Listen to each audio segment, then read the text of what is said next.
पण त्या लोकांनी कायम कामच दाखवलं. तसं तुम्ही आपल्या लोकांना पोचणार, कारण आपले लोक हे तुमच्या हातात होते. तर तुम्ही मात्र लक्षात ठेवा, त्या लोकांच्या भरोसा निवडणूक लढत नाही. हे फक्त आणि फक्त भगव्याच्या जीवावर निवडणूक लढणारे लोक आहेत. चार उमेदवार उदयनराजे विखे पाटीलने आणि भारतीय जनता पार्टी तुम्हाला दिली. म्हणून तुम्ही विचार करा, निवडणूक अत्यंत गांभीर्याची आहे.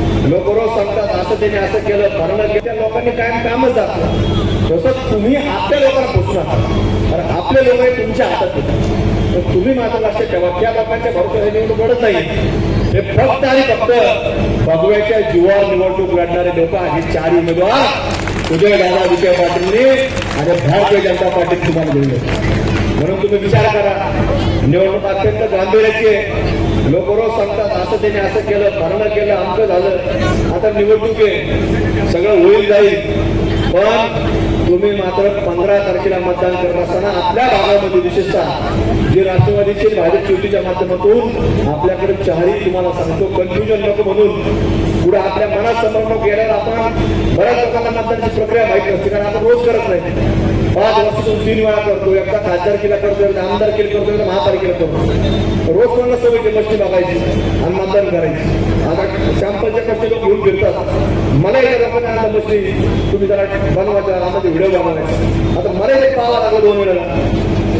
म्हणजे हे सगळं आपल्याला रोज रोज येण्याची प्रक्रिया नाही. त्यामुळे आपल्या भागामध्ये इथं फक्त आणि फक्त 4 कमळ दाबा आणि 4 कमळचं बटन दाबायचा प्रयत्न करू. ते बटन पुढच्या 5 वर्ष तुमच्या सुखदुःखापासून, विकास कामापासून आणि या पाकिस्तानी विचाराच्या लोकांपासून संरक्षण देण्याचं काम तुम्हाला करतील. तुम्ही ठरवा की आपल्याला शिवजयंती नाचायचं, गणपती नाचायचं का दिल्ली गेटच्या दिवशी मोहरम मध्ये नाचायचं, हे तुम्ही मतातून तुम्ही निर्णय घ्या. म्हणून तुम्हाला माझी विनंती आहे, कोणाचे तात्विक गाव असतील, माझे ह्याच्यावर पटत नाही, त्याचे ह्याच्यावर पटत नाही, ही निवडणूक त्याची नाही. ही निवडणूक तुम्हाला सांगतो, इथून गेल्यानंतरचा प्रचार जरी संपला तर तुम्ही प्रत्येकाशी बोला आणि प्रत्येकाला सांगा की जातीची निवडणूक नाही, ही निवडणूक फक्त आणि फक्त कशाची आहे, धर्माची निवडणूक आहे. म्हणून या धर्माच्या निवडणुकीकरता तुम्ही सगळ्यांनी योगदान द्या, सगळ्यांनी वेळ द्या. परवा थोडा वेळ आपल्याला जायचंय, मतदानाला जायचंय.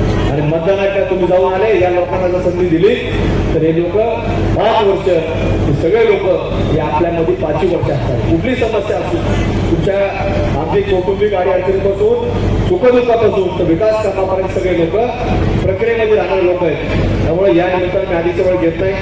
आता सुनील दादांना बोलायचं आणि थोड्या वेळामध्ये आपलं प्रचार देखील समारोप होणार आहे. मग तुम्हाला विनंती करतो, 15 तारखेला इथंच नाही तर अहिल्यानगर महानगरपालिकेच्या कार्यक्षेत्रामध्ये जिथं जिथं आपले कुणी नातेवाईक असतील, मित्रपरिवार असतील, त्यांना तुम्ही सांगा की जिथं जिथं तुम्हाला घड्याळ दिसत नाही, घड्याळ दाबा, जिथं कमल जातील कमल दाबा. आणि या आपल्या विचाराच्या लोकांना या महापालिकेच्या सभागृहामध्ये पाठवण्या करता तुम्ही प्रयत्न करा. एवढंच बोलतो आणि थांबतो. धन्यवाद. जय हिंद, जय श्रीराम, जय श्रीराम. अहिल्यानगरमध्ये प्रभाग क्रमांक 10 या प्रभागामध्ये भारतीय जनता पार्टी, राष्ट्रवादी काँग्रेसच्या उमेदवारांच्या प्रचारार्थ सभेला उपस्थित असलेले आपले अहिल्यानगर शहराचे लाडके आमदार माननीय संग्रामभैया जगताप, व्यासपीठावरील भारतीय जनता पार्टी, राष्ट्रवादी काँग्रेसचे सर्व सन्माननीय पदाधिकारी, उपस्थित असलेले सन्माननीय उमेदवार, आलेले आमच्या माता भगिनी, सर्व ग्रामस्थ, सन्माननीय पत्रकार आणि मित्रांनो, आजची ही निवडणूक अतिशय महत्वाच्या आणि अंतिम टप्प्यामध्ये पोहोचलेली आहे. वर्षानुवर्ष अहिल्यानगरमध्ये महानगरपालिकेच्या निवडणुका झाल्या आणि प्रत्येक निवडणुकीमध्ये या अहिल्यानगर शहराच्या जनतेने कुठल्याही एका व्यक्तीला कौल दिला नाही. कधी कधी एका पक्षाचे 4, एका पक्षाचे 10, अपक्ष 3, अजून एखाद्या पक्षाचे 6.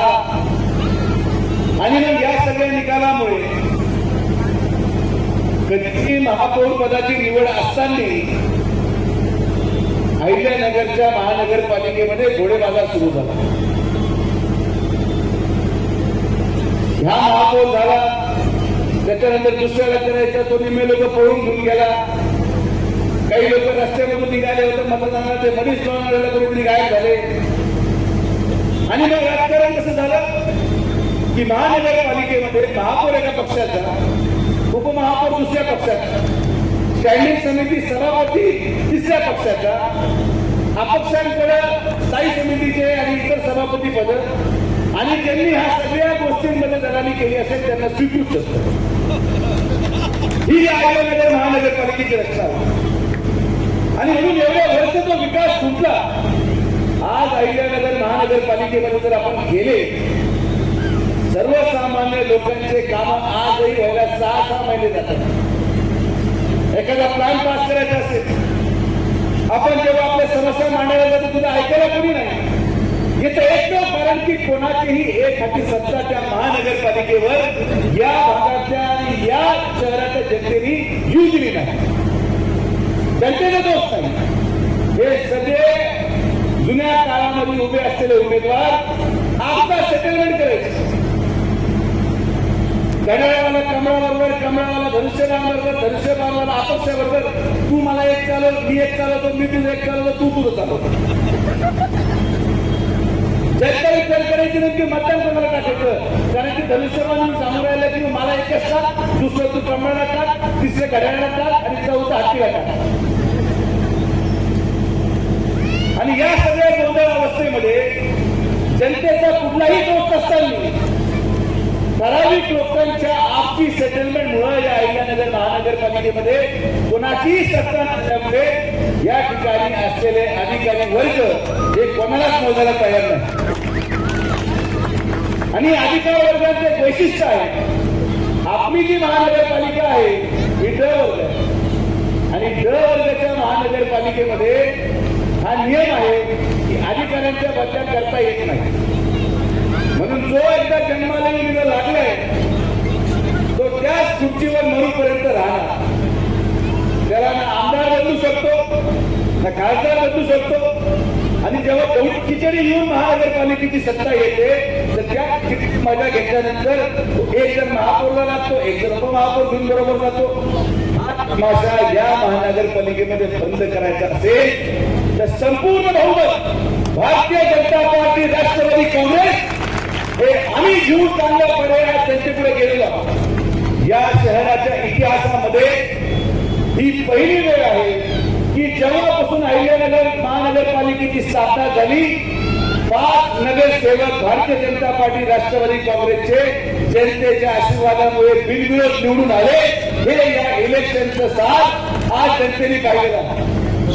आज जेव्हा मी प्रचार करतो, आज समाजामध्ये जातो, मला मगाशी आमचे प्रवक्ते म्हटले जनतेच्या मनातील काय मनातील काही नसतं.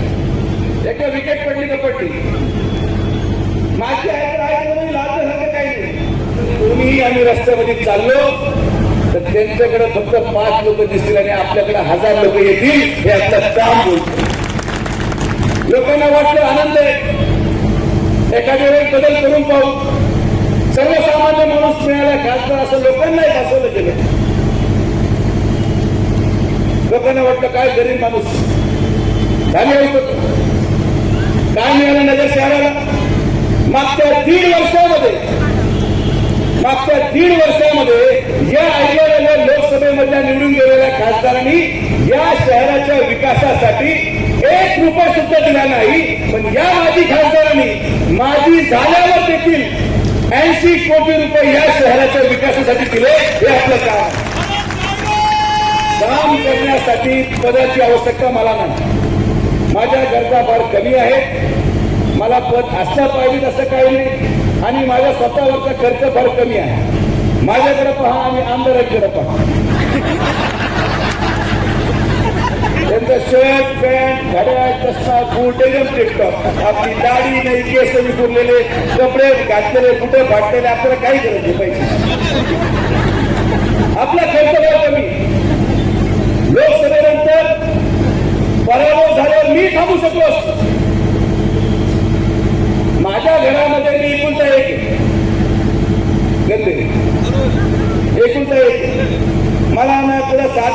कोणाचं इतर हक्कामध्ये नाव आहे, ना मला वाटण्यांमध्ये कोणाला काही द्यायचंय, ना मला कोणाला माझ्या वाटण्यांमधून घरामधून प्रॉपर्टीचं वाटप एकूण आहे. मी आजही घरी बसतो तर आयुष्यभर निवांत राहू शकतो. पण गुन्हेगार प्रवृत्तीच्या लोकांच्या हातामध्ये शहर जाऊन द्यायचं नाही, म्हणून आज प्रचारात पुन्हा उतरलो. तुमच्या समस्येसाठी, तुमचं मत चुकीच्या ठिकाणी न जावं यासाठी. आणि आज ज्या पद्धतीचं वातावरण मी पाहत आहोत, मी तुम्हाला विश्वासाने सांगतो, या प्रभाग क्रमांक 10 मध्ये कोणी कोणाबरोबर सेटिंग करू कशाला उभे ठेवलं? हेच लोक तुम्ही निवडून दिल्याच्या मागच्या वेळेस हे लोक माझा अधिकार काय करू म्हणतो मी, या समाजाचा आहे कोणी म्हणतो मी त्या समाजाचा. ज्या दिवशी अहिल्यानगर शहर समाजाचा भेदभाव सोडून मतदान टाकेल, ज्या दिवशी अहिल्यानगर शहर विकासाचं धोरण घेऊन मतदान टाकेल, तुम्ही एकदा संपूर्ण बहुमत घड्याळ आणि कमळाला द्या. मी आणि संग्राम भैया 5 वर्ष शहर साफ करून परत तुमच्याकडे त्याचा माझा शब्द आहे. हे जे लोक काय करतात मत वाया घालू नका. हे आल्याने काही होऊ शकत नाही. काही लोक भाषणामध्ये सांगतात आम्ही 200 कोटी आणू, आम्ही 100 कोटी आणू. आज राज्यामध्ये मुख्यमंत्री माननीय फडणवीस साहेब आहेत, ज्यांना निधी द्यायचा अधिकार आहे ते वित्तमंत्री अजितदादा पवार आहेत, देशाचे प्रधानमंत्री नरेंद्र मोदी आहेत. निधी आल्यानंतर तो कोणाला द्यायचा याचा अधिकार पालकमंत्र्यांचा आहे, ते विखे पाटील साहेब आहेत. आमदार आपले आहेत, मग सगळं आपलं आहे आणि निधी हे लोक देणार आहेत. मग आपण जेव्हा आम्ही कसं लावू? यांना 1 रुपये सुद्धा आणता येणार नाही. मला मान्य असेल की कोणी कोणाला आवडत असेल, काही लोकांना भाई आवडत नसतील माझ्याकडे पण मतदान टाका, मी आवडत नसेल तर त्यांच्याकडे पण मतदान टाका, दोघंही आवडत नसतील तर मोदीकडे पण मतदान टाका. पण यावेळेस अहिल्यानगर महानगरपालिकेच्या सत्तेमध्ये तडजोड नाही. कमळ आणि घड्याळ या अहिल्यानगर शहराच्या विकासासाठी आहे. कमळ आणि घड्याळ या अहिल्यानगर शहराच्या माता भगिनीच्या सुरक्षेसाठी आहे. आणि आम्ही दोघंही मिळून एक अशी युती, जी युती या अहिल्यानगर शहराला विकासाकडे घेऊन जाऊ शकते. आज भैयांच्या माध्यमातून जवळपास प्रत्येक रस्ता पूर्ण झाला. मी जे कामं केले ते आजही शहराच्या जनतेला माहिती आहे.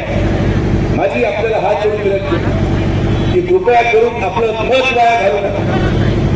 जे लोक आज आपल्याकडे मतं मागायला आलेले आहेत ते नगरसेवक झाल्यानंतर आपल्यासाठी काहीही करू शकत नाही.